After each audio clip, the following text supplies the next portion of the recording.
నమస్తే. Welcome to national roundup. జాతీయ వార్తాంశాల్ని జాతీయవాద దృక్పథంతో విశ్లేషించే చర్చా కార్యక్రమం నేషనల్ రౌండప్ 164వ ఎపిసోడ్‌తో మీ ముందుకొచ్చాము.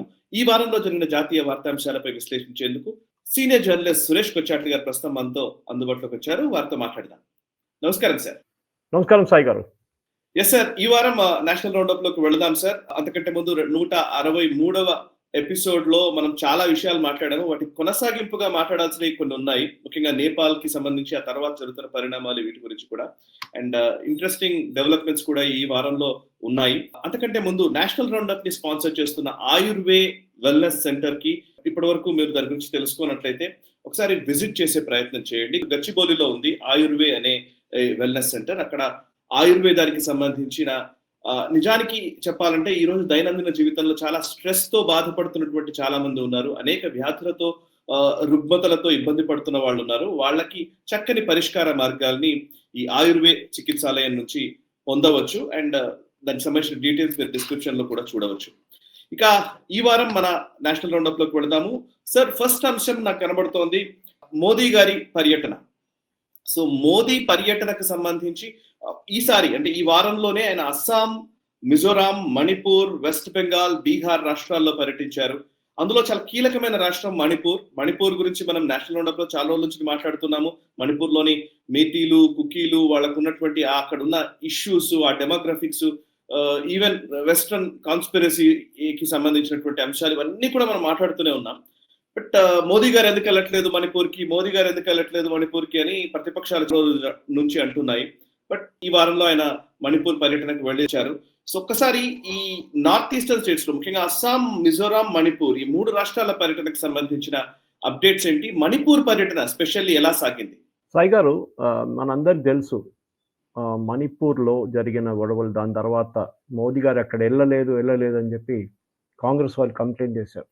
చాలా మటుకు అమిత్ షా గారు వెళ్ళారు, మోదీ గారు ఎందుకు వెళ్ళట్లేదు, మోదీ గారు వెళ్తే ఇప్పుడు మోదీ గారు ఎందుకు ఇంత 3 గంటల సేపే వెళ్ళారు కదా అని చెప్పేసి చాలా కాంగ్రెస్ వాళ్ళు గొడవ చేస్తున్నారు. కానీ అన్నిటికంటే ఇంపార్టెంట్, నేను మణిపూర్ కన్నా మిజోరాం తీసుకుంటాను సాయి గారు.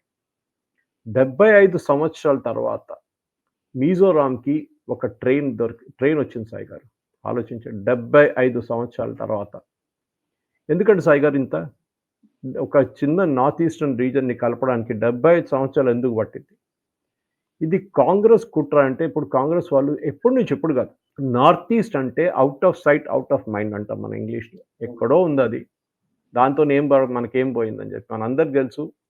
మిజోరాం ప్రజలు అనలేం మనం. ఆ టైంలో కొంచెం డిస్టర్బెన్స్ జరిగినప్పుడు మిజోరాంలో ఇదే మణిపూర్లో ఇందిరాగాంధీ గారు బాంబింగ్ చేయించారు ఇండియన్ ఎయిర్ ఫోర్స్తో. అది చాలా పథకాత, కానీ దానికి ఒక బ్యాక్గ్రౌండ్ ఉంది. అన్నిటికంటే ఇంపార్టెంట్ సాయి గారు, డెవలప్మెంట్ ఆఫ్ నార్త్ ఈస్ట్ మనం వస్తున్నాం. ఇది అరుణాచల్ ప్రదేశ్ ఉండొచ్చు, అస్సాం ఉండొచ్చు, త్రిపుర ఉండొచ్చు, మణిపూర్, మేఘాలయ, నాగాలాండ్. ఈ నార్త్ ఈస్టర్న్ స్టేట్స్ని మనం భారతదేశంతో అసలు కలపలేదు. We're considering them as instigators, violence వాళ్ళు అనుకున్నాం. నాగా మిలిటెంట్స్ అనుకున్నాం, మీజో మిలిటెంట్స్ అని చెప్పాం. కానీ మీరు చూస్తున్నారు, మనం ఒక సిరీస్ ఆఫ్ మోదీ గారు వచ్చిన తర్వాత డెవలప్మెంట్ మీద చాలా మటుకు నార్త్ ఈస్ట్లో మనం చాలా క్లోజ్ అటెన్షన్ పే చేస్తాం. మీకు గుర్తుంటుంది, ఏకే యాంటనీ గారు ఒకసారి ఒక స్టేట్మెంట్ ఇచ్చారు. మీరు ఎందుకు రోడ్లు కట్టలేదు అని అడిగితే నార్త్ ఈస్ట్లో, ఎస్పెషల్లీ అరుణాచల్ ప్రదేశ్లో చైనీస్ వాళ్ళు కోపపడతారని చెప్పారు. ఆలోచించండి, చైనీస్ వాళ్ళు కోపపడతారంట మన మీద, మనం రోడ్లు కడితే అక్కడ. ఇది మన డిఫెన్స్ మినిస్టర్ పార్లమెంట్లో ఇచ్చిన స్టేట్మెంట్. కానీ దానికన్నా ఇంపార్టెంట్ సాయి గారు, నార్త్ ఈస్ట్ డెవలప్మెంట్లో హిమంత బిశ్వ శర్మ రోల్ చాలా ఇంపార్టెంట్. సాయి గారు, మీరు ఏదో చెప్తున్నారా ఆ టైంకి? యాక్చువల్లీ నాకు ఇవాళే నేను మాట్లాడుతున్నాను, గిరిధర్ గారు లదాఖ్ లో ఉన్నారు. Actually I miss the trip. Actually Demchok దగ్గరికి వెళ్ళారు ఆయన.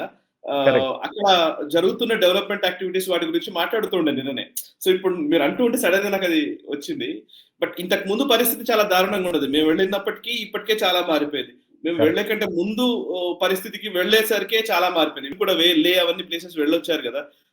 లదాఖ్ లో ఉన్న పరిస్థితి మీకు కూడా తెలుసు. సో నిజంగా నాట్ బిల్డింగ్ రోడ్స్ అనే ఒక పాలసీ నుంచి అద్భుతమైన డెవలప్మెంట్ చేసే ఒక పరిస్థితిలోకి మనం వచ్చాము ఇవాళ. కరెక్ట్. ప్రాజెక్ట్ హిమానిక్ అని మీరు చూసుంటారు, అక్కడ పేరు రాసుంటది ఎక్కడ border roads organisation major project అనమాట. కరెక్ట్. నేను లే నుంచి నేను కొంచెం ఒక 60 కిలోమీటర్ల దూరం దాకా ప్రయాణం చేశాను. సంగమం దగ్గర దాకా ఎళ్ళాను మనం. రివర్ అవును. జన్స్కార్ దగ్గర నుంచి వస్తున్న అది. అవును. ఆ దట్స్ పాయింట్‌లో కూడా సాయి గారు మీరు చూసిందేంటంటే డెవలప్‌మెంట్ ఆఫ్ నార్త్ ఈస్ట్ అనేది మనం టోటల్ చాలా మటుకు ఇగ్నోర్ చేసేసాం. లే లదాఖ్ పక్కన పెట్టాడు. లే లదాఖేసే అసలెక్కడో ఉంది మనకు తెలియదు. నెహ్రూ గారు చెప్పినట్లు అక్కడేం లేదు గదా! తల మీద ఎంటికలు లేనట్లు చెప్పి మన ఒక ఎంపీ గారు గూడా చెప్పారు. అంటే తల కోసేయమంటారా అని చెప్పేసి. చైనీస్‌కి 38,000 స్క్వేర్ కిలోమీటర్స్ డొనేట్ చేసిన మనుషులు వీళ్ళు. సో, కాంగ్రెస్ వాళ్ళకేం చెప్తారు, వాళ్ళ పరిపాలనలో జరిగిన అత్యాచారాలు గానివ్వండి, నార్త్ ఈస్ట్ మీద జరిగిన కంప్లీట్ డెవలప్‌మెంట్‌కి బ్లాకౌట్ చేశారు. ఇప్పుడు చూడండి మిజోరాం నుంచి డైరెక్ట్ 3 ట్రైన్‌లు ఇప్పుడు మోదీ గారు ఇనాగ్రేట్ చేశారు. ఇదెందుకు చేయలేదు ముందు? ఇది మన వందే భారత్ గూడా మనం చెప్తుండే ఎప్పుడు. డెవలప్‌మెంట్ వందే భారత్ అనే టెక్నాలజీ కొత్తదేం గాదు సాయి గారు. మన దగ్గర ఉండే ఇంటెగ్రల్ కోచ్ ఫ్యాక్టరీ పెరంబూర్‌లో ఆ టెక్నాలజీ ఉండే. మనం దాన్ని వాడుకోలేదు. మనం వాళ్ళకి ఫండ్స్ ఇయ్యలేదు. వాళ్ళని మోటివేట్ చేయలేదు. అట్లాంటి పరిస్థితుల్లో వాళ్ళెందుకు జేస్తారు సాయి గారు చెప్పండి? వాళ్ళెందుకు డెవలప్ చేస్తారు? నార్త్ ఈస్ట్ పిల్లలు గూడా మీరు చూసుంటారు సాయి గారు. ఢిల్లీకొచ్చి ఇప్పుడు చాలామంది సౌత్ గూడా వస్తున్నారు. ఢిల్లీకొచ్చి ఢిల్లీలో చాలా మటుకు హోటల్ అండ్ ఇట్లాంటి హాస్పిటాలిటీ ఇండస్ట్రీలో పనిజేశారు వాళ్ళు. ఇప్పుడు చూడండి వాళ్ళు సౌత్ కూడా వస్తున్నారు వాళ్ళు. మన హైదరాబాద్‌లో గూడా మీరేదైనా మేజర్ రెస్టారెంట్‌కెళ్ళండి, బ్యూటీ పార్లర్‌కెళ్ళండి వీళ్ళే ఉంటారు. నార్త్ ఈస్ట్‌లో వాళ్ళుంటారు. అమ్మాయిలు, అబ్బాయిలుంటారు. వాళ్ళకక్కడ ఉద్యోగం లేదు సాయి గారు ఇప్పుడు దాకా. ఇప్పుడు కొంచెం మారుతుంది. ఎందుకంటే ఆఫ్ కోర్స్ అక్కడ పెద్ద ఇండస్ట్రీస్ మనం పెట్టలేము. ఎందుకంటే చాలా ఎకలాజికల్లీ సెన్సిటివ్ ఏరియా. ఇంకోటి అక్కడి దాకా చేరుకోవడానికి ఉన్న ట్రాన్స్‌పోర్టేషన్ కాస్ట్ కూడా చాలా ఎక్కువుంటుంది. కానీ మన అక్కడ డెవలప్‌మెంట్ వాళ్ళ దగ్గరున్న ప్రొడక్ట్స్ ఫర్ ఎగ్జాంపుల్ నేను లేకెళ్ళినప్పుడు సాయి గారు, అక్కడ నన్ను అక్కడ లోకల్ వాళ్ళు అడ్మినిస్ట్రేటర్స్ కొన్ని ప్లేసెస్ తీసుకెళ్లారు. అక్కడ ఐస్ స్కేటింగ్ రింక్ ఆలోచించండి. ఐస్ స్కేటింగ్‌ది ఒక రింక్ తయారు చేశారు. స్టేడియం చాలా పెద్ద స్టేడియం. నా దగ్గర ఫోటో గూడా ఉంది ఇప్పుడు గూడా. ఇప్పుడు ఫినిష్ అయిపోయి ఉంటుంది ఆ ప్రాజెక్ట్ కంప్లీట్ అయిపోయి ఉంటది. ఆలోచించండి అక్కడున్న లోకల్స్‌కున్న స్కిల్ అది. దాని తర్వాత ఫుట్‌బాల్ ఫీల్డ్ సాయి గారు చాలా బ్యూటిఫుల్ ఫుట్‌బాల్ ఫీల్డ్ కట్టారు. It is the highest football field in the world అంట. ఆక్సిజన్ మీకు బ్రెజిల్‌లో గూడా అదే ప్రాబ్లమ్ ఉంటుంది. మీకు ఆక్సిజన్ దొరకదు. సో, మన ట్రైనింగ్ కోసం చాలా మటుకు మనకి పనికొస్తుంది. అది కాకుండా ఇంకొక ఇండస్ట్రీకి తీసుకెళ్లారు. చిన్న ఇండస్ట్రీ ఒకటి. ఏంటంటే సీ బక్థాన్ ఒక సీడ్ సాయి గారు. చిన్న సీడ్‌తోని అక్కడ చాలా వైల్డ్‌గా గ్రో అవుతుందది. దాన్ని తీసుకొని జాములు తయారు చేయడం, దాంతోని స్క్వాష్‌లు తయారు చేయడం చేశారు. ఇప్పుడు నార్త్ ఈస్ట్‌లో కూడా అదే సాయి గారు. మనం నార్త్ ఈస్ట్ అనంగానే ఏం అనుకుంటాం? చాలా బ్యూటిఫుల్ ప్లేస్ టూరిజంకి పనికొస్తారు అది ఇదని. కానీ అక్కడున్న స్కిల్స్ గాని, అక్కడున్న వాళ్ళ దగ్గరనున్న వాళ్ళది ఏం చెప్తారు న్యాచురల్ హాబిటాట్ ఉన్న వాళ్ళని వాడుకోవడం మనం చేయట్లేదు. సో, మోదీ గారు పర్యటన చేసిన ఇప్పుడు ఏమంటున్నారంటే ఆపోజిషన్ మోదీ గారు ఎలక్షన్ కోసం వెళ్లారు. అస్సాంలో ఎలక్షన్ రాబోతుంది. బీహార్‌లో అయితే ఆల్‌మోస్ట్ దగ్గరకొచ్చేసింది. నార్త్ ఈస్ట్‌లో మిగతా ప్లేస్‌లో కూడా ఎలక్షన్ ఉంటుందో లేదో అని తెలియదు. కానీ మోదీ గారు దానికోసం ఎళ్లారని చెప్పారు. Correct. What is the wrong with it? ఇప్పుడు చూడండి మీరు మోదీ గారు ఇనాగరేట్ చేసిన బయో ఎథనాల్ ప్లాంట్ ఒకటుంది సాయి గారు. నుమ్లిగఢ్ అని చెప్పి ఒక రిఫైనరీ ఉంది గోలాఘాట్ దగ్గర. అక్కడ ఇనాగరేట్ చేశారు. ఎందుకు? ఎందుకంటే నార్త్ ఈస్ట్‌లో మీకు బయో ఎథనాల్ దొరుకుతుంది. అక్కడ మీరు చేయొచ్చు అని చెప్పి మోదీ గారు ఒక ఏం చెప్తారు? He has decided that I will do it అనేది. అది కాకుండా ఈవెన్ హెల్త్ రిలేటెడ్ ప్రాజెక్ట్ డారాంగ్ దగ్గర హెల్త్ రిలేటెడ్ అక్కడ అస్సాంలో, నార్త్ ఈస్ట్‌లో నాకిప్పుడు కూడా గుర్తుంది. నేను దీనికన్నా ముందు పనిచేసిన గ్రూప్‌లో చాలా మంది నార్త్ ఈస్ట్ నుంచి చెన్నై దాకా ట్రీట్‌మెంట్‌కొస్తారు సాయి గారు. చెన్నై దాకా. ఎంత డబ్బులు ఖర్చయితుందనుకోండి. మనం ఎందుకు వాడట్లేదు? అక్కడెందుకు హాస్పిటల్స్ కట్టట్లేదు? అక్కడున్న టెక్నాలజీ ఎందుకు వాడుకొని మనం టెలిమెడిసిన్ ఎందుకు చేయట్లేదు? ఇదంతా మనం ఆలోచించాలి. ఇప్పుడు జరుగుతుంది. అంటే మనం లాస్ట్ 75 ఇయర్స్ సాయి గారు. ఎందుకంటే నార్త్ ఈస్ట్‌కున్న కనెక్షన్ చాలా ఇంపార్టెంట్ కనెక్షన్ మయన్మార్‌తోని, థాయిలాండ్‌తోనుంది. ఇప్పుడు మనకు రోడ్ ప్రాజెక్ట్ కడుతున్నాం. అది కొంచెం ఈ మయన్మార్‌లో గొడవతోని ఆగిపోయిందది. బేసిక్‌లీ మీరు భారతదేశం నుంచి ఒక కార్‌లో మీరు బ్యాంకాక్ దాకా ఎళ్ళొచ్చు. Without going through any sea. You can directly go to Bangkok. Of course time పడుతుంది. 10, 12 డేస్ పడుతుంది. కానీ you can still drive down. అట్లాంటి ప్రాజెక్ట్ ఎందుకంటే మన లుక్ ఈస్ట్ అని చెప్పి మనకు చాలా స్ట్రాటజిక్‌గా జయశంకర్ గారు ఎప్పుడు మాట్లాడుతుంటారు. మోదీ గారు కూడా చెప్తుంటారు. లుక్ ఈస్ట్ పాలిసీ చాలా ఇంపార్టెంట్. వియత్నాం సాయి గారు ఫర్ ఎగ్జాంపుల్ నిన్న ఒక టెలికాం కంపెనీ వాళ్ళ మేజర్‌తోని మాట్లాడుతున్నాను నేను. వాళ్ళ ఎండీతోని మాట్లాడినప్పుడు వియత్నాం మనం ఎప్పుడు మాట్లాడుతుంటాం చూడండి సెల్ ఫోన్ ఎక్స్‌పోర్ట్స్ గురించి మాట్లాడుతుంటాం మనం. మన జీడీపీ సైజ్ గురించి మాట్లాడుతున్నాం. మనది 38 బిలియన్ అంటే ఎక్స్‌పోర్ట్స్ వియత్నాం $147 బిలియన్ ఎక్స్‌పోర్ట్స్. ఆలోచించండి. చిన్న దేశం మన ఒక బీహార్, యూపీ సైజ్‌లో కూడా ఉండదది. ఎందుకంటే అక్కడ చైనీస్ గాని, మిగతా కంపెనీస్ గాని వచ్చి ఇన్వెస్ట్ చేశారు. Hard working people, lower wages, దీని అడ్వాంటేజ్ తీసుకొని వియట్నాం ఇప్పుడు ఒక మేజర్ ప్లేయర్గా మారిపోయింది. సో మన లుకీస్ పాలసీలో కూడా ఇది చాలా ఇంపార్టెంట్ సాయి గారు, దట్ నార్త్ ఈస్ట్ యూజ్ చేసుకొని మనం ఆసియాన్ నేషన్స్ తరఫు వెళ్లాల్సింది. దిస్ ఇస్ మోదీ గారు చేస్తున్న అన్నిటికంటే స్ట్రాటజిక్ మూవ్ అన్నమాట.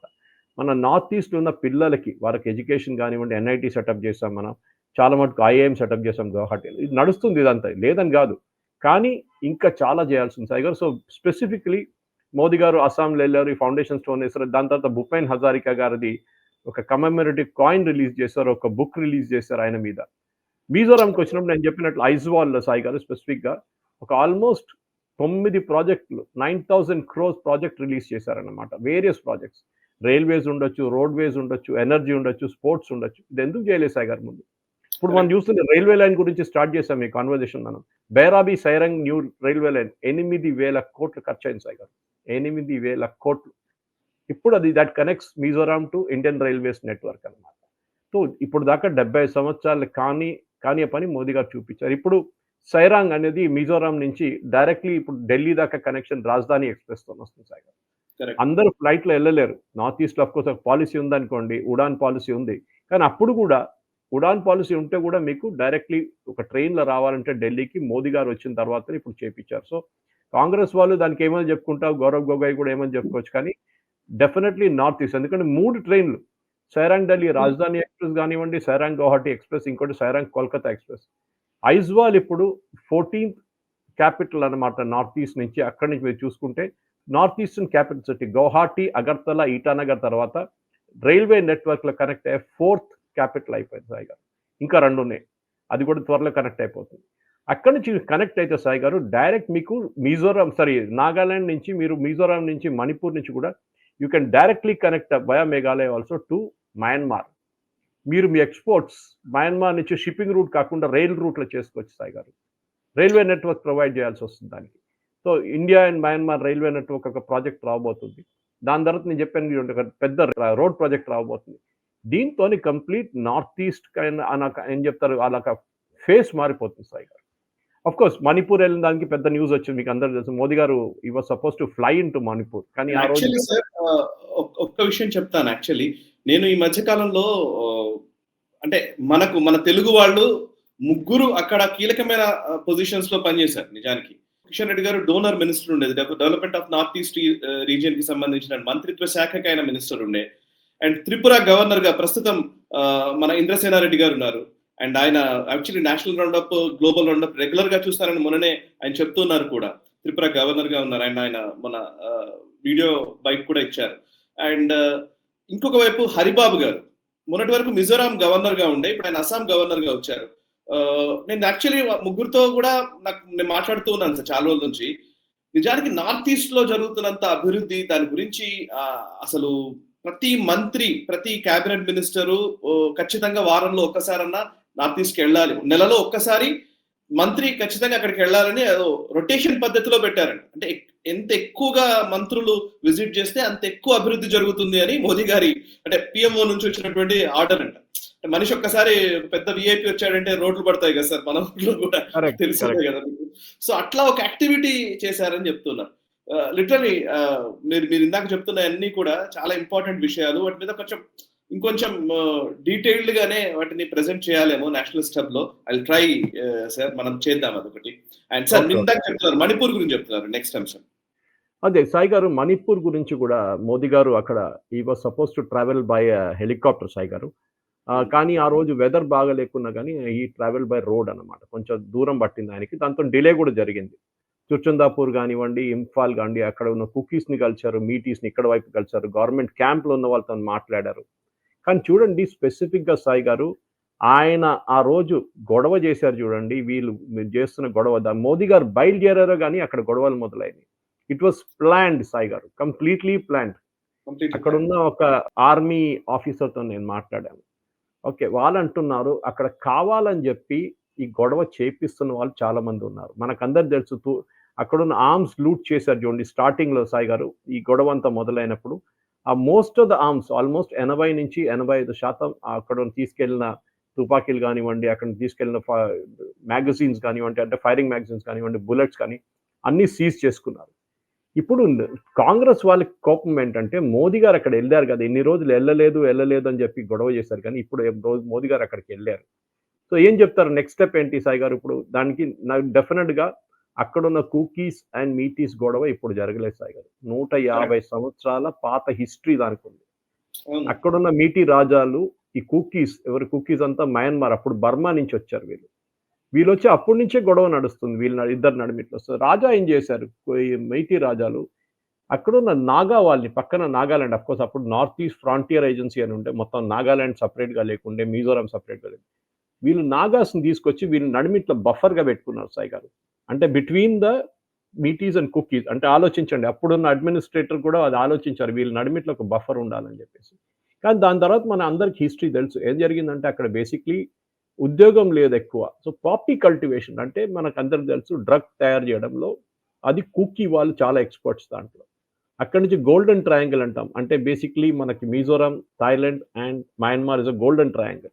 మణిపూర్ నుంచి డ్రగ్స్ అంతా అక్కడికెళ్తుంది సాయి గారు. మణిపూర్ నుంచే మెయిన్‌లీ డ్రగ్ ట్రేడ్ అక్కడికెళ్తుంది. దాన్ని ఆపడానికి ట్రై చేసిన బీరేన్ సింగ్ మీద చేసిన గొడవలే దీనికి స్టార్టింగ్. ఎనీవే అది చెప్పుకుంటూ పోతే మీరు చెప్పినట్లు ఒక సెపరేట్ ఎపిసోడే మనం చేయాల్సొస్తుంది. ఎందుకంటే నార్త్ ఈస్ట్ మీద చేసిన అత్యాచారాలు కాంగ్రెస్ వాళ్ళు చేసిన దానికి, వాళ్ళు చేసిన కుట్రలు కానియండి, వాళ్ళు నాన్ డెవలప్‌మెంట్‌గా ఎందుకు ఉంచుకున్నారనేది దాని మీద పెద్ద స్టోరీ ఒకటుంది సాయి గారు. అండ్ డెఫినెట్‌లీ మోదీ గారు దాంతో సహా ఆఫ్‌కోర్స్ ఆయన ఫేవరెట్ ప్లేస్ కూడా ఎళ్లారు సాయి గారు. వెస్ట్ బెంగాల్. అక్కడ కమాండర్స్ కాన్ఫరెన్స్ ఇనాగరేట్ చేశారు. దాని తర్వాత ఇయర్ ఆఫ్ రిఫార్మ్స్ గురించి మాట్లాడారు. డెఫినెట్‌లీ గవర్నమెంట్ ఒక మిలిటరీ కేపబిలిటీస్ గురించి ఆలోచించండి సాయి గారు. ఎప్పుడు గిరిధర్ గారు చెప్తూ ఉంటారు. భారతదేశంలో ఉన్న క్యాపిటల్ ఢిల్లీ కాదు. కల్కట్టా ఉండాలని చెప్తారు. ఆయనకు ఒక లాజిక్ ఉంది దానికి ఇది వాస్తు ప్రకారం east suppose to be the best and దాని కోసం ఆలోచించండి. బ్రిటిష్ వాళ్ళు ఢిల్లీలో పెట్టలేదు వారి రాజధాని. వాళ్ళ ఒరిజినల్ క్యాపిటల్ కల్కట్టాలో ఉండే. అఫ్‌కోర్స్ వాళ్ళు మచిలీపట్నం వైపు నుంచి వచ్చారని చెప్పి కల్కట్టాకెళ్లారని చెప్తున్నారు. కానీ డెఫినిట్‌గా వెస్ట్ బెంగాల్ మీద కూడా ఇప్పుడు నిఘా పెట్టారు మోదీ గారు. ఎలక్షన్ కోసం అని చెప్పలేను కానీ ఈ బేసిక్‌లీ అక్కడ మిలిటరీ కాన్ఫరెన్స్ అటెండ్ చేయడానికెళ్లారు.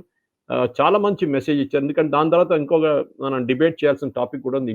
ఒక న్యూక్లియర్ డాక్ట్రిన్ గురించి కూడా మొన్న మాట్లాడారు ఆర్మీ వాళ్ళు. వాళ్ళు స్పేస్ కేపబిలిటీస్ గురించి కూడా ఒక థియేటర్ కమాండ్ దాని గురించి స్పేస్ కేపబిలిటీస్ గురించి ఒక పేపర్ కూడా రిలీజ్ చేశారు. సెపరేట్ దాని చాలా డీటెయిల్‌గా ఉంది సాయి గారు. అది ఒక ఏం చెప్తారు ఇండివిడ్యువల్ డిబేట్ సబ్జెక్ట్ అయిపోతుందది. So definitely one of these days మనం డెఫినెట్‌గా చేద్దాం దీన్ని ఒక టాపిక్‌గా. యెస్. కానీ యెస్. బేసిక్‌లీ ఓవరాల్ చూస్తే sure. I think the north ఈస్ట్‌కి మోదీ గారు ఇచ్చిన అటెన్షన్. ఎందుకంటే మోదీ గారు ఎళ్ళట్లేదు అన్నారు. ఇప్పుడు ఎళ్లారు గదా! ఇంకా త్రిపుర పడుంది పక్కన. అక్కడికెళ్ళలేదు మోదీ గారు. ఇంకా నాగాలాండ్ ఉంది. అక్కడ కూడా ఎళ్ళాల్సింది. మేఘాలయ ఉంది. డెఫినిట్‌గా ప్రైమ్ మినిస్టర్ అటెన్షన్ అక్కడ ఎళ్ళంగానే first road network, rail network and infrastructure. ఇది చాలా ఇంపార్టెంట్ సాయి గారు. Yes sir.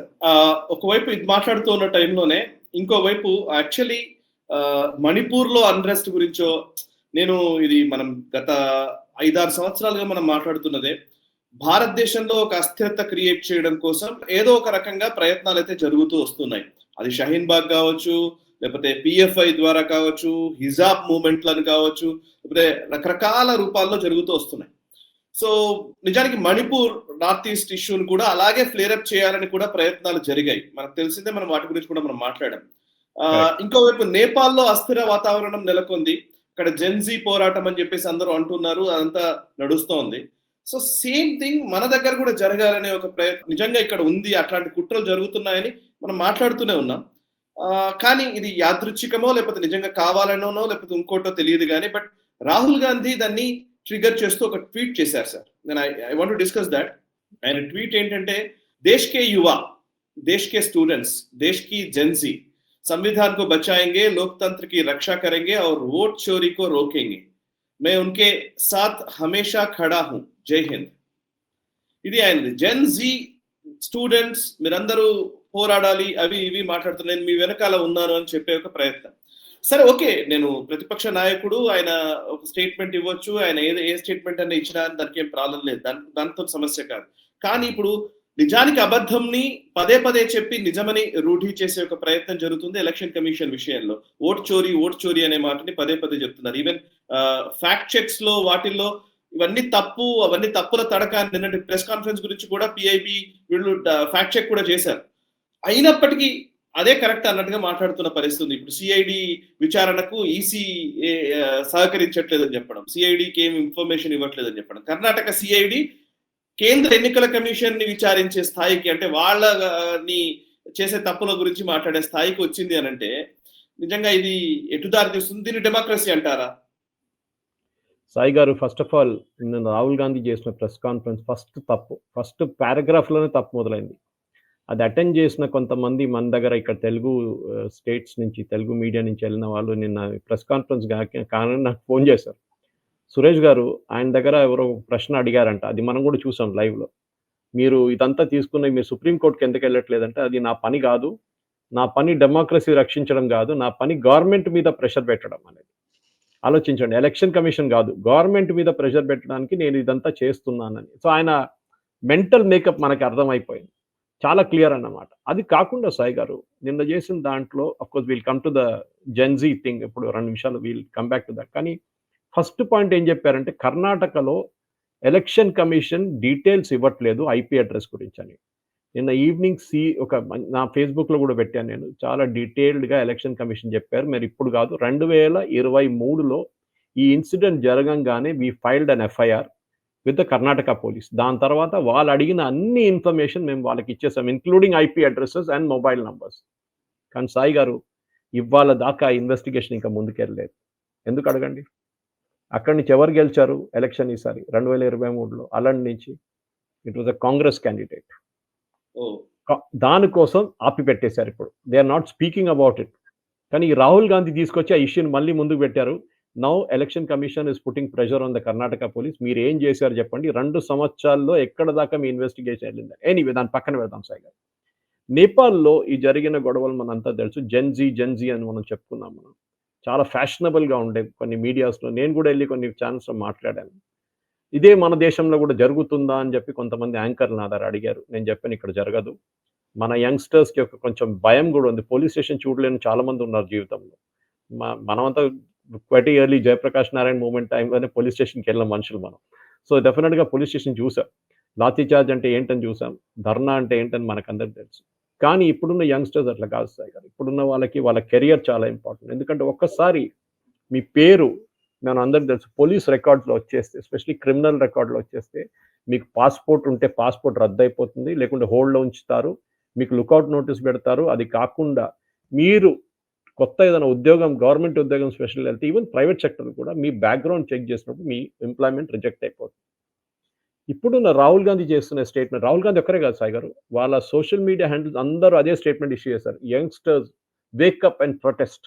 అంటే నేపాల్లో జరిగిన అదేది చేద్దాం. కానీ నేపాల్ ఇప్పుడు ఏం జరుగుతుంది సాయి గారు, లాస్ట్ 24 అవర్స్లో నేపాల్లో అక్కడున్న సో కాల్డ్ జెన్జీ వాళ్ళ అకౌంట్ డిలీట్ చేసి పడేశారు సాయి గారు. డిలీట్ చేసి పడేశారు. ఎందుకు? వాళ్ళు భయపడుతున్నారు. ఇప్పుడు నేపాల్ పోలీస్ స్టార్టెడ్ ఇన్వెస్టిగేటింగ్ అని ఒఫీషియల్ రిపోర్ట్ వచ్చింది. వాళ్ళ బ్యాక్గ్రౌండ్ చెక్ చేస్తున్నారు, వీళ్ళెవరు, వీళ్ళు ఏమేమి పోస్ట్ చేశారు అని చెప్పి చెక్ చేయగానే అక్కడ మాస్ డిలీషన్స్, వాళ్ళ సోషల్ మీడియా అకౌంట్ డీయాక్టివేట్ చేస్తున్నారు. ఎందుకు అంటే చాలా మనకు క్లియర్గా తెలిసిపోయింది, నేపాల్ పోలీస్ బంగ్లాదేశ్ పోలీస్ లాగా కాదు, శ్రీలంకన్ పోలీస్ లాగా కాదు, వీళ్ళు ఎంటబడతారు 100%. ఆర్మీ కూడా they are supporting a democratic government, not ఈ so called Gen Z government. So మన దగ్గర రాహుల్ గాంధీ గారు చేస్తున్న ఈ ఆహ్వానం, దట్ మీరు రండి, రోడ్డు మీదకి రండి అనేది భారతదేశంలో నడవదు. ఫస్ట్ ఆఫ్ ఆల్ ఆయన చేస్తున్న అబద్ధాలు ఇక్కడున్న యంగ్స్టర్స్కి చాలా బాగా తెలుసు. స్టెప్ బై స్టెప్ అబద్ధం చెప్తాడు, దాని తర్వాత గోల్ పోస్ట్ మార్చేస్తాడు. నిన్న ప్రెస్ కాన్ఫరెన్స్లో కూడా ప్రతి మాట కూడా మనం కౌంటర్ చేయొచ్చు. ఫస్ట్ ఆఫ్ ఆల్ ఆయన మళ్ళీ అదే అంటాడు, ఒక అడ్రస్లో 450 మంది ఉన్నారన్న. దీనికన్నా ముందు కూడా ఎలక్షన్ కమిషన్ క్లారిఫై చేశారు.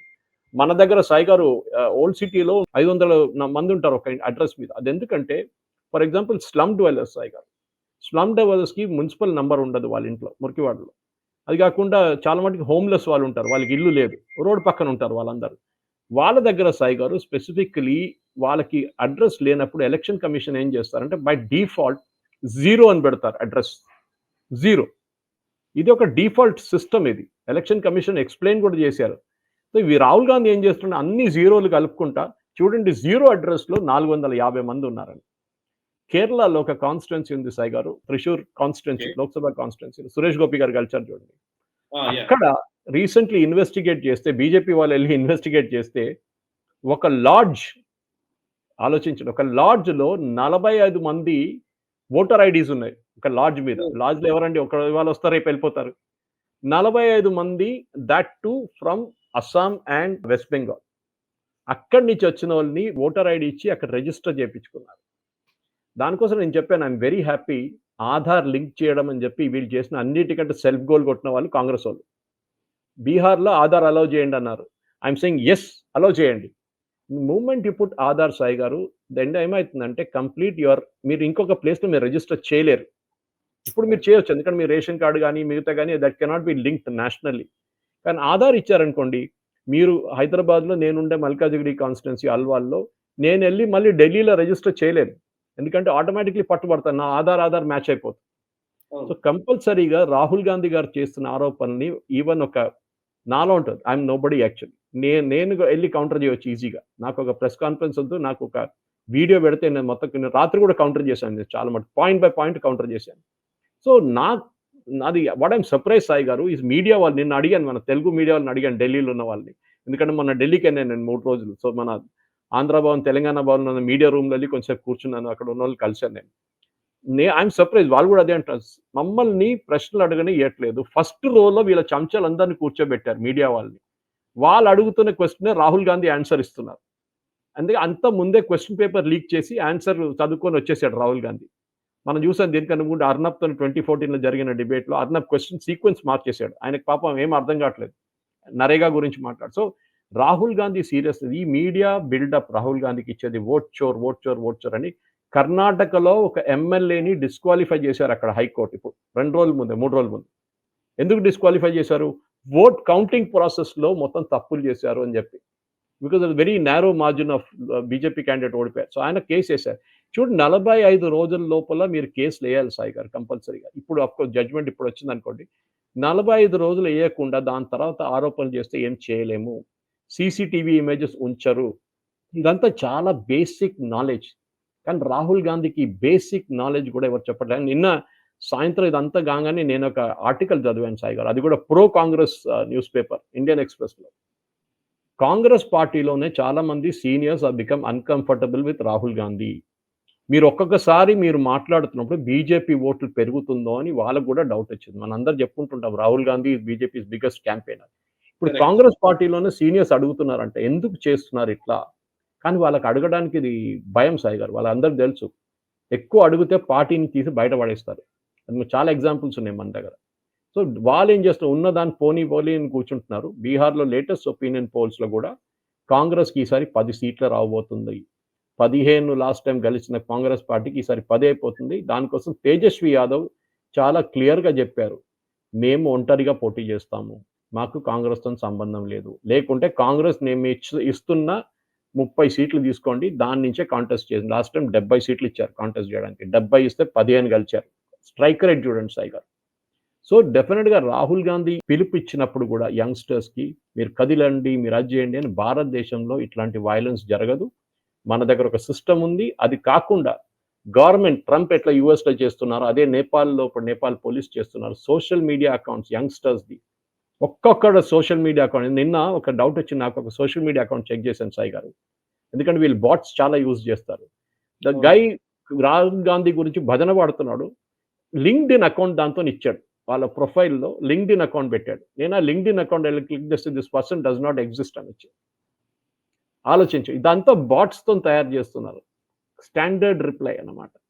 సో కానీ నేను ఇప్పుడు కూడా చెప్తున్నాను సాయి గారు. బీజేపీ రాహుల్ గాంధీని ఆపకూడదు. అందరికన్నా పెద్ద క్యాంపెయినర్ రాహుల్ గాంధీ బీజేపీ కోసం. ఎందుకంటే అబద్ధాల మీద అబద్ధాలు చెప్తున్నారు. ఏదో ఒక రోజు ఎందుకంటే మనం మద్రాస్ హైకోర్ట్‌లో చూసాం మొన్న. ఒకడి మీద ₹1,00,000 ఫైన్ ఏశారు. వాడెళ్ళి రాహుల్ గాంధీ ఇట్లా ఆరోపణలు చేస్తున్నాడు. మనకు ఎంక్వైరీ కావాలంటే ఎలక్షన్ కమిషన్ ఇన్‌స్ట్రక్ట్ చేయండి అంటే హైకోర్ట్ పీసీ మొత్తం పీఐఎల్ పక్కన పడేసి ఇది పబ్లిసిటీ ఇంట్రెస్ట్ లిటిగేషన్ అని చెప్పి ₹1,00,000 ఫైన్ ఏశారు. సో డెఫినెట్‌లీ రాహుల్ గాంధీ మీద కూడా ఇట్లా ఇది బీజేపీలో ఎందుకు చేయట్లేదు నాకు అర్థం కావట్లేదు. కానీ ఒక లోకల్ పోలీస్ స్టేషన్‌లో ఒక ఎఫ్ఐఆర్ రిజిస్టర్ చేసి ఇవి చేసిన ఆరోపణ మీద ఇన్వెస్టిగేషన్ ఉండాలని చెప్పి ఒక డిమాండ్ చేయడం బీజేపీ వాళ్ళు చేయాల్సింది. ఎందుకు చేయట్లేదు నాకు అర్థం కాదు. ఎందుకంటే అక్కడ ప్రాసెస్ మొదలవుతుంది. అక్కడ డెఫినెట్‌గా కోర్ట్‌కెళ్తే కోర్ట్ అఫిడవిట్ సబ్మిట్ చేయమంటారు రాహుల్ గాంధీ దగ్గర. రాహుల్ గాంధీ చేయడు. ఎందుకంటే అబద్ధాలు. కోర్ట్‌లో అఫిడవిట్ ఇచ్చిన తర్వాత అబద్ధం చెప్తే పట్టుకుంటారు కోర్ట్‌లో. They will be punished for it.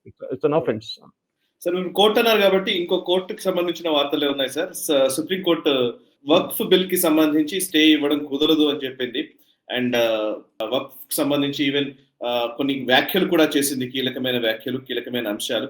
So of course Waqf as it is గా నడుస్తుందనే అనుకోవాలి. గవర్నమెంట్ ఏదైతే స్టాండ్ తీసుకుందో ఆ గవర్నమెంట్ స్టాండ్ కి మద్దతుగానే సుప్రీంకోర్టు వ్యవహరించింది అనుకోవచ్చు. రైట్ రైట్ దీని కరెక్ట్. గురించి ఒకసారి మాట్లాడదాం సార్. దీని తర్వాత అసలు సిజేఐ గవాయి చేసిన వ్యాఖ్యలు చాలా దుమారం రేపుతూ ఉన్నాయి.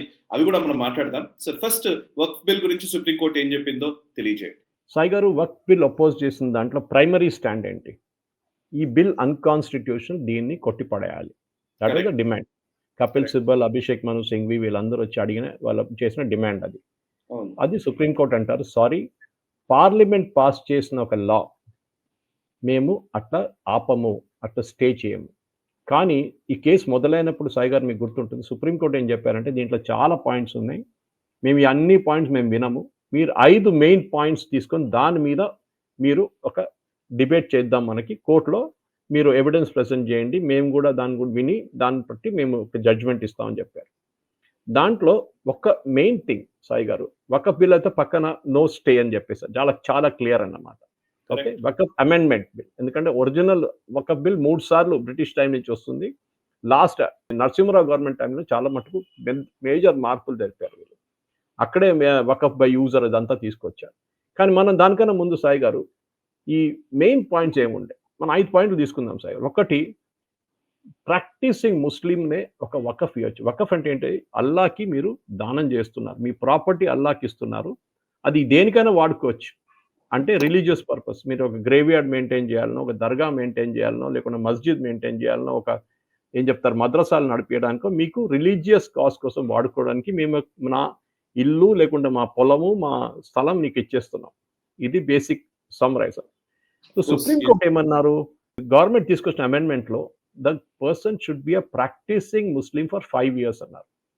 దీన్ని కూడా మన మీడియా అయితే, ఎస్పెషల్లీ కేరళలో ఉన్న మీడియా ఫుల్ సెలబ్రేషన్ చేసుకున్నారు, మోదీ గారిని చంప మీద కొట్టారు సుప్రీంకోర్టు అని చెప్పి. ఏం చెప్పారు అనేది వీళ్ళకి ఎవరికి తెలియదు. దాని తర్వాత డీటెయిల్ 128 పేజ్ జడ్జ్మెంట్ వచ్చినప్పుడు జస్టిస్ గవాయ్ అండ్ జస్టిస్ మసీ ఇచ్చిన జడ్జ్మెంట్లో చాలా క్లియర్గా ఏం చెప్పారు, ప్రాక్టీసింగ్ ముస్లిం అంటే ఎవరు, 5 సంవత్సరాలు ప్రాక్టీసింగ్ ముస్లిం ఎందుకు పెట్టారంటే సాయి గారు, ఇది మిస్యూజ్ చేశారు కొంతమంది. ఎట్లా మిస్యూజ్ చేస్తారు నేను చెప్తాను మీకు. ఒకటి, ఒక హిందూ ఆయన ఫస్ట్ పెళ్లి చేసుకున్న తర్వాత రెండో పెళ్లికి వెళ్తున్నాడు, illegal actual as per law. So ఏం చేస్తాడు, మతం మార్చుకుంటాడు. మన ధర్మేంద్ర కేసు చూసాం, చాలా మటుకు అది కాకుండా కూడా చూసాం. సెకండ్ మ్యారేజ్ కోసం he will convert to Muslim. Now ఆయన దగ్గర ప్రాపర్టీ ఉంటుంది, ఇప్పుడు 2 భార్యలు ఉన్నారు, ఒకసారి 3 కూడా ఉండొచ్చు, 4 దాకా వెళ్ళొచ్చు కదా. ఈ ప్రాపర్టీ ఎవరికి ఇస్తారు? అప్పుడు ఈ భార్యలు ఇద్దరు కొట్టుకుంటారు, పిల్లలు ఇద్దరు కొట్టుకుంటారు, ఈ ప్రాపర్టీ మాకు కావాలి మాకు కావాలి. ఈయన ఏం చేస్తాడు, వెళ్ళి వకఫ్కి ఇచ్చేస్తాడు. వకఫ్కి ఇచ్చే ఎవరికి లేదు ప్రాపర్టీ ఇప్పుడు. That is one illegal use. Second, మీ ఇంట్లో గొడవ జరిగింది సాయి గారు, ఓకే, ఎవరైనా ఇంట్లో జరుగుతుంది అప్పుడప్పుడు, నాన్నగారు పిల్లల నడిమిట్లో గొడవ, నీ ప్రాపర్టీ మాకు రాసి ఇచ్చేసేయండి ఇప్పుడే అని చెప్తే, ఆయన చెప్తే నేను పోయిన తర్వాత మీరు తీసుకోండి, అప్పుడు దాకా నేనే ఇట్లనే ఉంచుకుంటాను, నా విల్ల రాసి పెట్టేస్తాను. కాదు మాకు ఇప్పుడే కావాలంట. సో పెద్ద గొడవ జరుగుతుంది, మనం చూసాం చాలా ఇంట్లలో, ఈవెన్ అప్ టు మర్డర్ దాకా వెళ్ళింది ఇట్లాంటి కేసెస్లో. ఈయనేం చేస్తారు, ఇంత తలకైనవి ఎందుకురా బాబు అని చెప్పేసి ఈ గోస్ అండ్ ఇస్లాంగా కన్వర్ట్ చేసుకుంటారు, ముస్లింగా కన్వర్ట్ చేసుకుంటారు. ఇవాళ కన్వర్ట్ చేస్తారు, రేపు ఆయన దగ్గర ఉన్న ప్రాపర్టీ వకఫ్కి డొనేట్ చేసేస్తారు. అండ్ వకఫ్ల కాన్సెప్ట్ ఏంటంటే once a Waqf always a Waqf. Okay, అది ఇప్పుడు కూడా మారింది, సుప్రీంకోర్టు జడ్జ్మెంట్లో ఆ మార్పులు కూడా వచ్చినాయి, and I will bring that to the four later. కానీ మెయిన్గా ఇది. సో 2 టైప్స్, ఒకటి పెళ్లికి చేసి ప్రాపర్టీని మార్చుకుంటారు, సెకండ్ ఏమో ఆయన రిలీజియన్ మార్చుకొని ఆయన దగ్గర ఉన్న ప్రాపర్టీ, ఇంట్లో ఉన్న గొడవ హ్యాండిల్ చేయడానికి చేసేస్తారు. ఇది రెండోది. మూడోది అన్నిటికంటే డేంజరస్ సాయి గారు, హౌసింగ్ లోన్ తీసుకుంటారు, లేకుంటే పర్సనల్ లోన్ తీసుకుంటారు, ఇల్లు గ్యారంటీగా పెడతారు, కట్టడు, డబ్బులు కట్టడు, హౌసింగ్ లోన్ డబ్బులు ఈఎంఐ కట్టడు, ఈ పర్సనల్ లోన్ కట్టడు. వాళ్ళు ఏం చేస్తారు, బ్యాంక్ వాళ్ళు వచ్చి చేయడానికి సర్ఫేసీ యాక్ట్ కింద they will give a notice, మేము ఇల్లు అటాచ్ చేసుకుంటున్నాం, మీరు లోన్ కట్టట్లేదండి. ఈయనేం చేస్తాడు, ఇవాళ వెళ్ళి ముస్లిం అవి రేపు డొనేట్ చేసి వకఫ్కి ఇచ్చేస్తాడు, అయిపోయింది.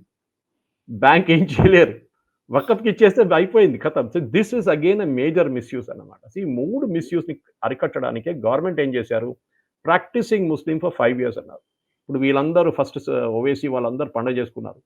సుప్రీంకోర్టు తర్వాత జడ్జ్మెంట్ వచ్చిన తర్వాత ఏం చెప్పారు జడ్జెస్ అంటే, central government or state government ఒక రూల్స్ ఫ్రేమ్ చేసేదాకా, ఎస్పెషల్లీ సెంట్రల్ గవర్నమెంట్ చేయాలి, ఎందుకంటే ఈ అమెండ్మెంట్ సెంట్రల్ గవర్నమెంట్ వైపు నుంచి వచ్చింది. మీరు రూల్స్ ఫ్రేమ్ చేయండి. ప్రాక్టీసింగ్ ముస్లిం ఫర్ 5 ఇయర్స్ అంటే ఏంటి అని ఒక రూల్ ఫ్రేమ్ చేసిన తర్వాత this stay will get vacated automatically. ఎందుకంటే మీరు డిఫైన్ చేసి ఇప్పుడు మీరు డిఫైన్ చేయట్లేదు. వాట్ ఈస్ ద ప్రాక్టీసింగ్ ముస్లిం అని.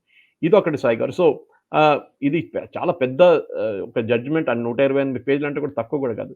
ఇంకోటి వకఫ్ బై యూజర్ ఇది స్టే ఇయ్యలేదు. ఇది చాలా నోటోరియస్ సాయి గారు. వకఫ్ బై యూజర్ ఏంటి అంటే, ఫర్ ఎగ్జాంపుల్ మీరు మీ ఇంటి పక్క నుంచి ఒక రోడ్ పోతుంది సాయి గారు. ఓకే. మీ ఇంటి పక్క నుంచి మీకు మీరు గోడ కట్టలేదు.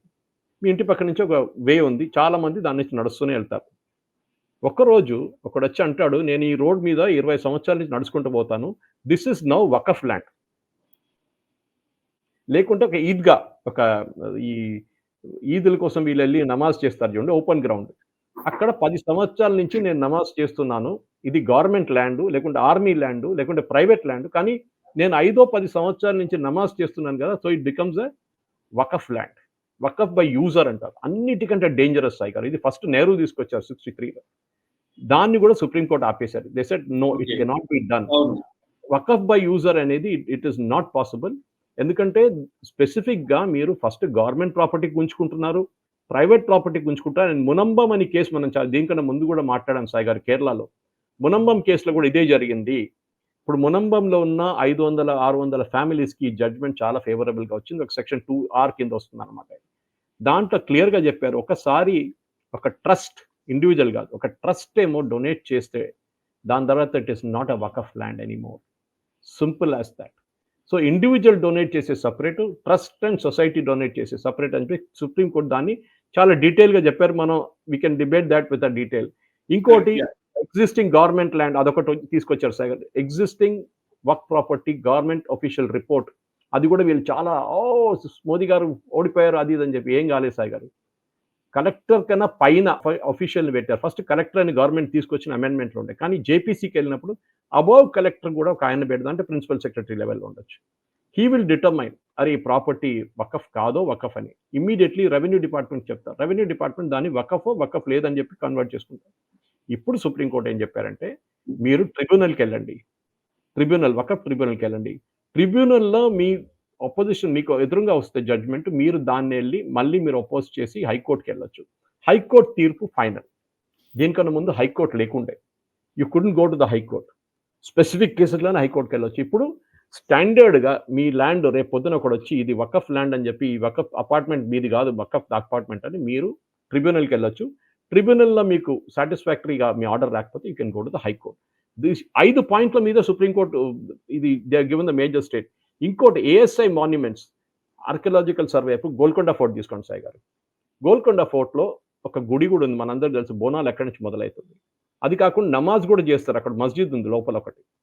సో, ఈళ్ళేమంటున్నారు అది మేము అక్కడెళ్ళి నమాజ్ చేస్తున్నాం కదా! మళ్ళీ అది మీరు ఎట్లా వకఫ్ ల్యాండ్‌గా మీరు అది పరిగణించలేదంటే సుప్రీం కోర్ట్ ఏం చెప్పారు?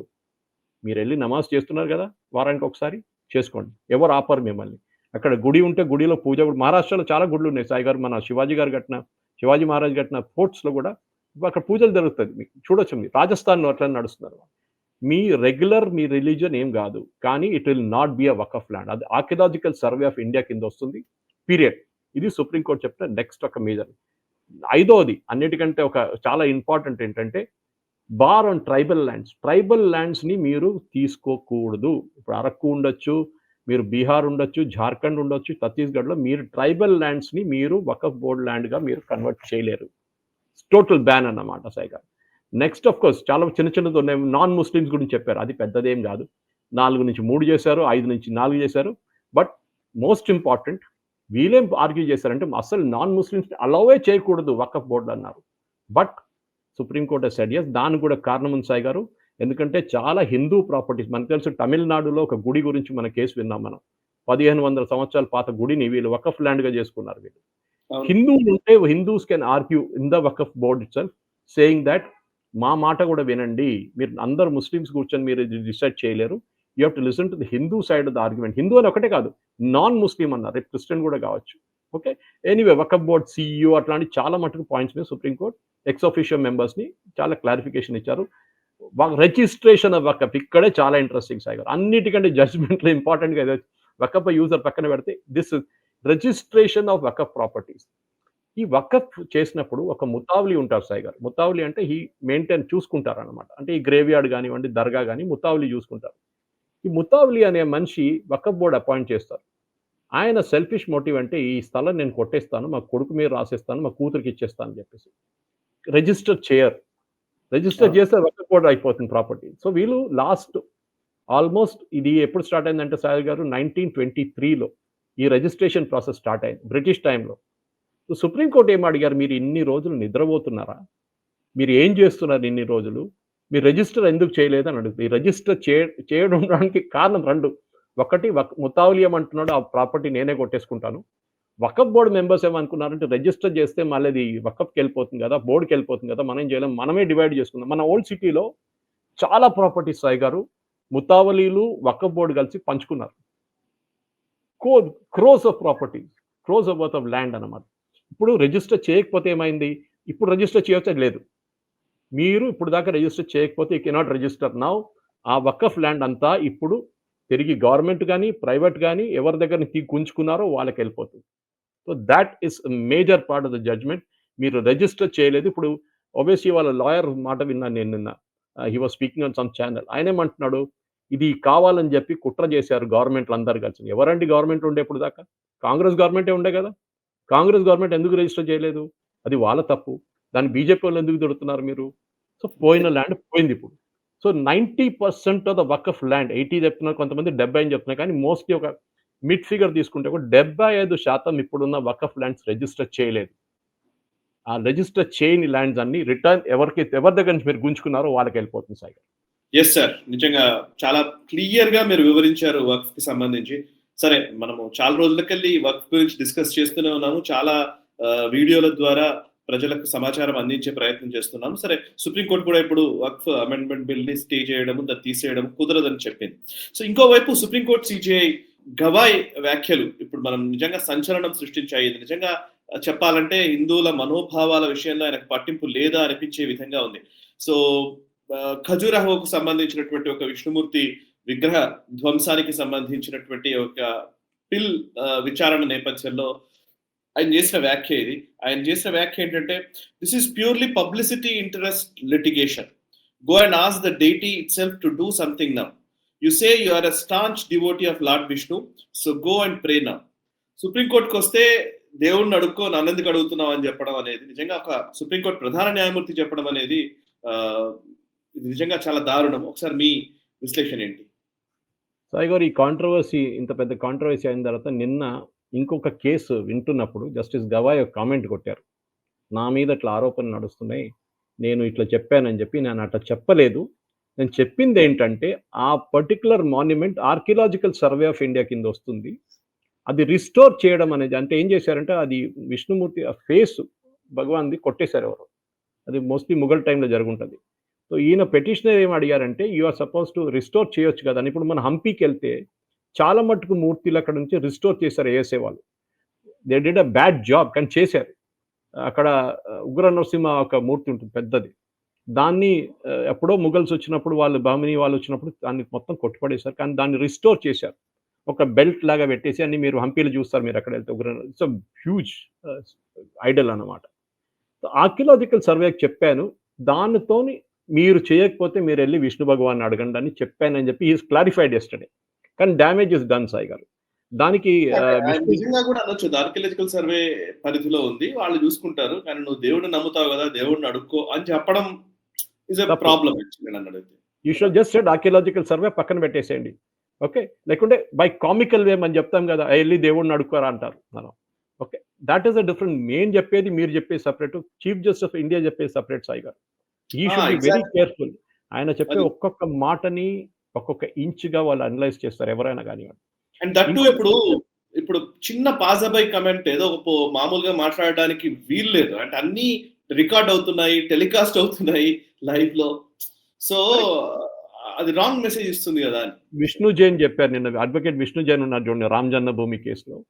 ఆయన నిన్న చాలా ఎమోషనల్‌గా ఏదో ఒక ఛానెల్‌లో మాట్లాడారు. నేను ఆ లింక్ నా ఫేస్‌బుక్‌లో షేర్ చేశాను. ఆయనేమంటున్నారు, ఇది కాదు ది వన్ ఆఫ్ కామెంట్‌గా చూడకండి. There is a pattern in this అంటున్నారు సాయి. అండ్ ఆయన మాట విన్న తర్వాత నాకు ఐ థింక్ ఆల్మోస్ట్ 20 నిమిషాల వీడియో అది. నేను కూడా కన్విన్స్ అయ్యాను సాయి గారు. దీంట్లో ప్రాబ్లమ్ ఎక్కడొస్తుందంటే ఆర్కియలాజికల్ సర్వే ఆఫ్ ఇండియా తప్పుంది సాయి గారు. దీంట్లో BJP government, Modi government act చేయలేదు.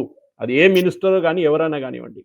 మీరు archaeological survey of India maintain చేసే మాన్యుమెంట్స్ చూడండి సాయి గారు, దారుణంగా ఉంటుంది. ముస్లిం మాన్యుమెంట్ చాలా బాగా మెయింటైన్ చేస్తారు. కుతుబ్ మినార్ గాని, తాజ్‌మహల్ గాని, మీరు హుమయూన్స్ టూంబ్ గాని ఇదంతా చాలా బాగా అన్ని ఓకే. చాలా బాగా మెయింటైన్ కానీ మీరు ఆయనకు ఎగ్జాంపుల్ ఇచ్చారు. ఉజ్జయిన్ దగ్గర యోగిని టెంపుల్ ఒకటుంది చూడండి. చాలా ఫేమస్ టెంపుల్. అక్కడికెళ్తే అక్కడ పూజ చేయనీయట్లేదంట. అవును. వీళ్ళెందుకు అడిగితే వీళ్ళ లాజిక్ ఏంటంటే అది లివింగ్ మాన్యుమెంట్ కాదంటున్నారు. లివింగ్ మాన్యుమెంట్ అంటే మీరు పూజ చేయొచ్చు. ఎల్లోరా ఎగ్జాంపుల్ చెప్పారు ఆయన నిన్న. ఎల్లోరాలో మన చాలా పెద్ద కైలాష్ టెంపుల్ ఉంది చూడండి. దాని లోపల ఒక శివలింగం ఉంది. నేను పూజ చేసుకుంటా అంటే నేను చేయనియను మిమ్మల్ని. This is a living monument అంటున్నారు. ఇక్కడే మోదీ గవర్నమెంట్ చేసిన తప్పు. మోదీ గవర్నమెంట్ దీని ప్రాబబ్లీ వాళ్ళు ఇంత అటెన్షన్ పే చేయలేదు. దాని తర్వాత ఆయన ఎగ్జాంపుల్ ఇచ్చారు జస్టిస్ పర్దివాలా గాని. జస్టిస్ పర్దివాలా దగ్గర వెళ్ళిన కేసులన్నీ హిందూ కేసెస్ అంటే హిందూ గుడి గాని, మిగతా గాని అన్నీ కొట్టిపడేశారు ఆయన. అదే టైంలో ముస్లిం సైడ్ ఇచ్చిన పెటిషన్స్ చూడండి జ్ఞాన్వాపి గాని ఇమ్మీడియేట్‌గా తీసుకొని దాని మీద నిర్ణయం చెప్పారు సాయి గారు. ఇంకోటి చాలా ఇంపార్టెంట్. మొన్న ఆయన చెప్పిన దాంట్లో ఒక 2013లో అనుకుంటాను సాయి గారు. టెంపుల్స్ గురించి ఒక యాక్ట్ ఛాలెంజ్ చేసి మనందరికీ తెలుసు. మన ఎండోమెంట్స్ వాళ్ళు టేక్ ఓవర్ చేస్తా అని చెప్పి కొంతమంది తమిళనాడు, ఆంధ్రప్రదేశ్, తెలంగాణ అప్పుడు ఉమ్మడి ఆంధ్రప్రదేశ్ ఉండే. And then they went to supreme court. Supreme కోర్ట్‌లో ఏం చెప్పారంటే మా గుడి మాది మాకిచ్చేసేయండి. గవర్నమెంట్ ఎందుకు టేక్ ఓవర్ చేస్తున్నారు? సుప్రీం కోర్ట్ చెప్పారు వెరీ గుడ్ కరెక్ట్ పాయింట్ అని చెప్పి నోటీస్ ఇష్యూ చేశారు స్టేట్స్‌కి. అన్ని స్టేట్ ఈ 4 స్టేట్స్‌కి సదర్న్ స్టేట్స్‌కి. ఎప్పుడు 2013లో. నోటీసు రిటర్న్ వచ్చింది. నోటీస్ వాళ్ళు అఫిడవిట్ ఫైల్ చేశారు రెస్పెక్టివ్ స్టేట్ గవర్నమెంట్స్. ఇప్పుడు ఒక 6 నెలల ముందు ఏమంటున్నారు? అదంతా బానే ఉంది. మీరు ఒక పని చేయండి హైకోర్ట్‌కెళ్ళండి అన్నారు. మీరు 13 సంవత్సరాలు మీ దగ్గర ఇది ఉంచుకొని మీరు ముందే చెప్పొచ్చు కదా హైకోర్ట్‌కెళ్ళమని చెప్పేసి. మీ దగ్గర ఎందుకు పెట్టుకున్నారు 13 సంవత్సరాలు మీరు? ఇది సుప్రీం కోర్ట్. ఇదే టైంలో మీరు ఇస్లామిక్ పార్టీస్ ఫైల్ చేసిన వకఫ్ గాని ఏదైనా చూడండి. వకఫ్ అమెండ్మెంట్ బిల్ సాయి గారు. Okay. Let us take it. Why did supreme court hear it? వాళ్ళు ముందు హైకోర్ట్‌కెళ్ళాలి గదా! అప్పుడు ఇది మనం అందరూ అడగొచ్చు. సెక్షన్ 32 కింద అడగొచ్చు. ఆర్టికల్ 32 గివ్స్ యూ ఫ్రీడమ్ అని.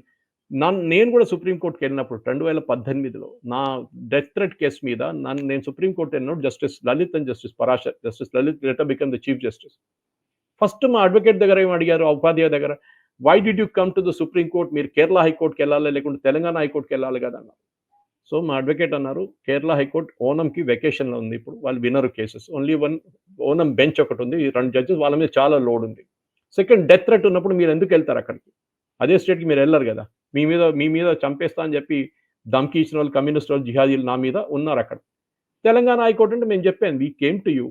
మీరు మా మాట వింటే వినండి అని చెప్పి మా అడ్వకేట్ చెప్పారు. This is the reason why urgency కావాలని వచ్చాను. Justice Lalit was very considerate.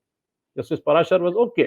ఇద్దరు కలిసి ఏం చెప్పారు? Based on threat perception provide security DG Telangana, DG Kerala అని చెప్పి కేస్‌ని డిస్పోజ్ చేశారు. సాయి గారు I was lucky honestly. Usually ఇప్పుడు దాకా లిస్ట్ చేయని కేసులు వేలాది కేసులు పడినాయి సాయి గారు. కానీ సుప్రీం కోర్ట్‌లో కపిల్ సిబ్బల్ గాని, అభిషేక్ మను సింఘ్వి గాని వీరెవరో వచ్చి నిలబడితే హైకోర్ట్‌కెళ్ళకుండానే సుప్రీం కోర్ట్ కేసులు వింటారు. హిందువుల మీద కామెంట్, హిందూ డీటీస్ మీద కామెంట్ చేయడము. మనం జ్ఞాన్వాపి చూసాం, మథుర చూసాం. మథుర కేసులో కూడా ఇదే జరిగింది. ఇదంతా అయిన తర్వాత మీరు కోర్ట్‌కెళ్ళండి అంటే హైకోర్ట్‌కెళ్ళండి అంటే అరే మీరేం చేశారు మళ్ళీ? Why did you take up the Islamic cases then? వాళ్ళు అదే టైంలో పిటిషన్ తీసుకొచ్చారు. అక్కడున్న కమిటీ, మస్జిద్ కమిటీ. ఆ కేస్ టేకప్ చేసుకున్నారు ఇమ్మీడియేట్‌గా సుప్రీం కోర్ట్. బికాజ్ వాళ్ళొచ్చారు కదా! మస్జిద్ వాళ్ళొచ్చారు. ఇది జస్టిస్ పర్దివాలా గాని రిటైర్ అయిన తర్వాత చాలా మంది జడ్జెస్ సాయి గారు వీళ్ళ ఓపెన్ పాలిసీ డిక్లేర్ చేస్తారు వచ్చి. అప్పుడు రిటైర్ అయిపోయారు కదా! కానీ డెఫినిట్‌గా వాళ్ళు రాసిన జడ్జ్‌మెంట్స్ కూడా should be called into question. Because మీరు రిటైర్ అయిన తర్వాత మీ నిజం రూపం బయటపడ్డది. నిజ రూపం బయటకొచ్చింది. డెఫినిట్‌గా you should be all your judgement should be analysed. డెఫినిట్‌గా ఇది జస్టిస్ కృష్ణయ్యర్ ఉన్న టైం నుంచే ఉండే సాయి గారు. హి వాస్ ఎ కమ్యూనిస్ట్. ఓపెన్‌గా చెప్పారు నేను కమ్యూనిస్ట్. ఆయన జడ్జ్‌మెంట్ చూడండి అన్ని కమ్యూనిస్ట్ జడ్జ్‌మెంటే ప్రో కమ్యూనిస్ట్. కానీ he was a great judge. There is no doubt about it. కానీ ఇప్పుడున్న జడ్జెస్ వాళ్ళ యాంటీ హిందూ యాటిట్యూడ్ అది జస్టిస్ గవాయి కూడా ఓపెన్‌గా చూపించారు. వాళ్ళకి యాంటీ హిందూ వాళ్ళ మెంటాలిటీ ఉంది సాయి గారు. బయట చెప్పకపోవచ్చు. కానీ వాళ్ళ ఒక్కొక్క జడ్జ్‌మెంట్ మీరు తీసి అనలైజ్ చేస్తే హిందువులు ఎప్పుడెప్పుడు సుప్రీం కోర్ట్‌కెళ్లారో కొట్టిపడేశారు. ఒక రామ్ జన్మభూమి ఒకటి వచ్చింది. దాని మీద కూడా ఇంత చాలా పెద్ద గొడవ జరిగింది. డెఫినిట్‌గా ఇట్లాంటి జడ్జెస్ వాళ్ళు ఎక్కడెక్కడ వాళ్ళు ఇట్లాంటి తీర్పులు ఇచ్చారో దాని మీద అనలైజ్ చేసి మీలాంటి సీనియర్ జర్నలిస్ట్ సాయి గారు దీన్ని బయట పెట్టాల్సిందే. They need to be exposed. ఈ జడ్జెస్ రిటైర్ అయిన తర్వాత రోహింటన్ నర్మన్ అనేది another famous notorious character Rohinton నర్మన్. ఆయన ఇచ్చిన జడ్జ్‌మెంట్ చూడండి. దాని తర్వాత ఆయన ఎళ్లి బయటేం చెప్పారు. హిందువులు ఛాలెంజ్ చేయడానికి వీళ్ళకి అథారిటీ లేదు. వీళ్ళు ఎందుకు వస్తున్నారు కోర్ట్‌కి అని చెప్పి చాలా పెద్ద స్టేట్మెంట్ ఇచ్చారు. చెప్పుకుంటూ పోతే ఇంకా నాకు ఒక యాక్చువల్లీ 10, ఇందాక 15 నిమిషాలు మీరు చెప్పిన దాంట్లో నాకు ఒక కీలకమైన పాయింట్ ఉంది sir. Actually I want to discuss this with you. నేను గిరిధర్ గారు మేము కాశ్మీర్ వెళ్ళాము. కాశ్మీర్ వెళ్ళినప్పుడు పరిహాస్పుర అనే ఒక ప్లేస్ ఉంది. అది ఇక్కడ లలితాదిత్య ముక్తపీడ అంత గొప్ప ఎంపరర్ ఆయన రాజధాని అది. సో అక్కడ షూట్ చేద్దామని వెళ్ళాము. వెళితేను ఆ షూట్ చేయడానికి అక్కడికి వెళ్ళినప్పుడు మన కెమెరామెన్ తో వెళితే ట్రైపాడ్ పెద్ద కెమెరా తీసుకుని అక్కడ షూట్ చేయాలని అంటే పర్మిషన్ అడిగారు. Archaeological survey of India ASI ఆధ్వర్యంలో ఉంటుంది. అది వాళ్ళ ఆర్కియాలజీ సైట్ అది యాక్చువల్లీ నిజానికి. సో పర్మిషన్ తీసుకోవాలన్నారు. సరే పర్మిషన్ ఎక్కడ తీసుకోవాలి అని అంటే ఢిల్లీలో పర్మిషన్ తీసుకోవాలంటారు. అక్కడెక్కడ లేదు పర్మిషన్ తీసుకోవడానికి ఆప్షన్. అంటే శ్రీనగర్ కి కొంత దూరంలో ఉన్నటువంటి ప్లేస్కి వెళ్ళి ఒక షూట్ చేయాలని అంటే పర్మిషన్ కావాలి అని అంటే ఢిల్లీలో పర్మిషన్ తీసుకుని అక్కడికి వెళ్ళాలి. ఎవరైనా సరే ఏ టూరిస్ట్ అయినా లేకపోతే ఏ దేశం నుంచి వచ్చిన వాడైనా అది అవకాశం ఉంటుందా? అంటే ముందస్తు ప్లాన్ చేసుకుంటే గానీ నువ్వు షూట్ చేయడానికి వీల్లేదు. నెంబర్ 1. నెంబర్ 2 సరే పోనీ అని చెప్పేసి ట్రైపాడ్ పక్కన పెట్టేసి మామూలు ఫోన్ లో వీడియో రికార్డ్ చేసుకుందాము అనుకుంటే ఫోన్ లో చేసుకోవచ్చు, నో ప్రాబ్లం అంటారు. ఇదేంటి సిల్లీగా అనిపించండి. ఇప్పుడు ఫోన్లు ఎంత మంచి క్వాలిటీ వచ్చాయి. సిల్లీ రూల్ కదా ఇది, ఎట్లా రూల్ ఉంటుంది అని చెప్పి నేను ఈవెన్ అప్పుడు టూరిజం మినిస్టర్ కిషన్ రెడ్డి గారు కూడా ఇది చెప్పారు. కిషన్ రెడ్డి తర్వాత దాన్ని తీసేస్తాము, అది మార్పిస్తాను అని చెప్పారు. తర్వాత మళ్ళీ నేను అది ఎక్స్ప్లోర్ చేయలేదు కానీ మేబీ అది మారి ఉండవచ్చు. అట్లాంటి సిల్లీ రూల్స్ కొన్ని వందలు ఉన్నాయి సార్. అండ్ అంతేకాదు ఆర్కియాలజీ అనేది లిటరల్లీ మన వారసత్వ సంపద, మనకు సంబంధించినటువంటి ఒక గొప్ప పురాతన వైభవ సంస్కృతికి సంబంధించినటువంటి విషయాలు అయితే కనుక వాటి మీద రీసెర్చ్ జరగాలి, నెక్స్ట్ జనరేషన్ కి అందించాలి. కేవలం ఎవరు రాకుండా ఉండే సైట్స్ గా ఆర్కియాలజీ సైట్స్ ని మార్చేశారు. ఎవరు రావద్దు, ఇక ఇక్కడికి వస్తే ఏం పెద్ద కనిపించదు, మీకు ఏం ఇన్ఫర్మేషన్ లేదు, మేము దాన్ని ప్రిజర్వ్ చేస్తున్నాం అనే పేరిట. ఇది మారాలి. ఇలాంటి వాళ్ళు చెబితేనే మారుతుంది. ఈ ట్రైపాడ్ అనే ఇష్యూ చెప్పారు చూడండి. ట్రైపాడ్ ప్రాబ్లం ఎక్కడ వచ్చిందంటే ముందు కెమెరాస్ కి ట్రైపాడ్ లేకుండే. సినిమా వాళ్ళు ట్రైపాడ్ తీసుకొస్తారు. అప్పుడు ఎవడో రాసిన రూల్ మర్చిపోయారు మార్చడం. మీకు తెలుసా సాయి గారు, మోదీ గవర్నమెంట్ వచ్చిన తర్వాత తీసేసిన ఒక రూల్ ఉంది ఒకటి ఏవియేషన్ యాక్ట్ లో. మీరు ఎయిర్పోర్ట్ దగ్గర మీరు పతంగ్ ఎగిరేస్తే మిమ్మల్ని కేసు ఫైల్ చేయొచ్చు మీ మీద. అది బ్రిటిష్ వాళ్ళ టైంలో ప్రొపెల్లర్ ఎయిర్ క్రాఫ్ట్ ఉన్నప్పుడు చాలా తక్కువ హైట్ లో టేక్ ఆఫ్ చేస్తున్నా అని చెప్పి రన్వే దగ్గర మీరు ఏం చెప్తారు, పతంగులు మీరు ఇడవేయకూడదు. దానిపై if you fly a kite you will be jailed. అది ఉండే మన చట్టంలో ఉండిపోయింది అట్లనే. మళ్ళీ మార్చాల్సి చాలా చట్టాలు మార్చారు మోదీ గవర్నమెంట్. కానీ ఇట్లాంటి ఇంకా ఉన్నాయి సాయి గారు. కానీ స్పెసిఫిక్ గా రోహింటన్ నరిమన్ ఆయన చేసిన జడ్జ్మెంట్ చూస్తే మీరు ప్లేసెస్ ఆఫ్ వర్షిప్ యాక్ట్ గురించి మాట్లాడారు. అహ్మదీ ఫౌండేషన్ ఈవెంట్లో వెళ్ళి చెప్పారు, ఈ హిందువులు కావాలని చెప్పి అక్కడ ఇక్కడ ఈ దర్గాలో ఆ మస్జిద్ మాకు కావాలి, ఇది మా జగ అని కొట్టుకుంటున్నారు, వీళ్ళని కంప్లీట్ గా బ్యాన్ చేసి పడేసి places of worship act strict గా ఇంప్లిమెంట్ చేయాలి, 1947లో ఎట్లా ఉంది అట్లా ఉండాలని చెప్పారు. ఆలోచించండి, ఈ was the former judge of the supreme court. ఆయన ఇచ్చిన చాలా తీర్పులు ఉన్నాయి ఇట్లాంటి కేసుల మీద. నిజ రూపం బయటపడ్డది రిటైర్మెంట్ తర్వాత. సో ఐఎమ్ స్టిల్ డిమాండింగ్ అట్లాంటి జడ్జ్మెంట్ ఇచ్చిన జడ్జెస్ది, ఇట్లాంటి స్టేట్మెంట్ ఇచ్చిన వాళ్ళని రివ్యూ చేయాల్సింది. All their judgement should be reviewed. ఒక స్పెషల్ 2-3 జడ్జ్ బెంచ్ కూర్చోబెట్టండి. ఇట్లాంటి చేసిన వీళ్ళందరూ అంటారు ఫ్రీడమ్ ఆఫ్ ఎక్స్ప్రెషన్. మాకు కూడా ఉంది కదండి freedom of expression. Nupur Sharma కూడా ఉండే కదా freedom of expression. Nupur Sharma ఒక మాట అనగానే మీ మమ్మల్ని ఏం తిట్టారు ఆమెని, you have destroyed the nation, మీరు అది చేశారు ఇది చేశారని చెప్పి. ఇక్కడ అక్బరుద్దీన్ ఓవైసీ చేస్తే మీకు ప్రాబ్లం లేదు కదండి. అక్కడ ఒక బీహార్లో ఒక ఎమ్మెల్యే చేస్తే మీకు ప్రాబ్లం లేదు కదండి హిందువుల మీద. మీకు నుపూర్ శర్మ చేస్తేనే మీకు ఇష్యూ వచ్చింది. ఇది హిందువుల మీద చేసిన కుట్ర సుప్రీంకోర్టు సాయి గారు. అండ్ దీన్ని డెఫినెట్ గా కౌంటర్ చేయాల్సిందే. Yes sir.